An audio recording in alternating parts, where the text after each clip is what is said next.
क्या आपको पता है डॉक्टर मनमोहन सिंह को नरसिम्हा राव की सरकार में वित्त मंत्री बनाया गया था। इस दौरान जब उन्होंने अपना पहला बजट पेश किया तो उस समय विपक्ष के नेता अटल बिहारी वाजपेयी ने उनकी तीखी आलोचना की थी, जिससे वो आहत हो गए थे। उन्होंने मंत्री पद छोड़ने तक का मन बना लिया था। हालांकि बाद में अटल जी ने उनको समझाया था।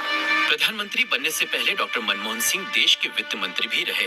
वो पूर्व प्रधानमंत्री नरसिम्हा राव की सरकार में वित्त मंत्री बनाए गए। वित्त मंत्री बनने के बाद जब उन्होंने अपना पहला बजट पेश किया तो उस समय विपक्ष के नेता अटल बिहारी वाजपेयी ने उनकी तीखी आलोचना की, जिससे वो आहत हो गए थे।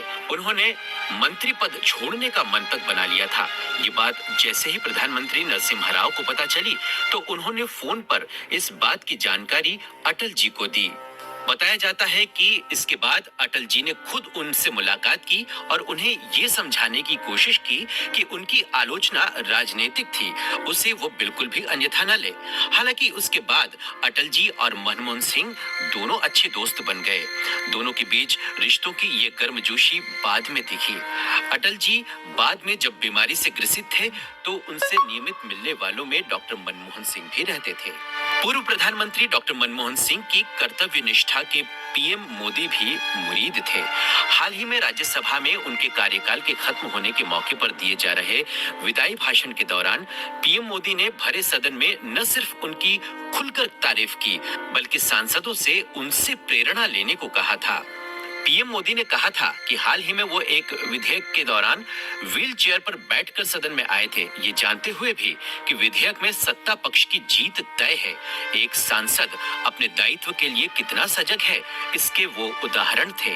इतना ही नहीं, वो कमेटी के चुनाव में भी व्हील चेयर पर बैठकर आते थे। Doctor Manmohan Singh ji wheel chair में आए, वोट किया।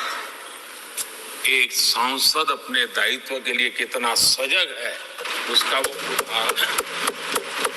सवाल ये नहीं है कि वो किसको ताकत देने के लिए आए थे। मैं मानता हूं वो लोकतंत्र को ताकत देने आए थे।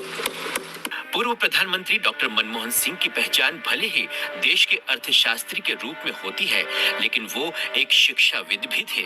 उन्होंने कुछ समय तक पंजाब विश्वविद्यालय में पढ़ाने का काम भी किया था।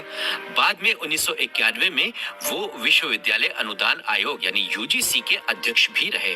हालांकि इस पद पर वो कम समय तक ही रहे, क्योंकि इसके बाद ही पूर्व प्रधानमंत्री नरसिम्हा राव ने उन्हें अपनी कैबिनेट में वित्त मंत्री का पद दे दिया था।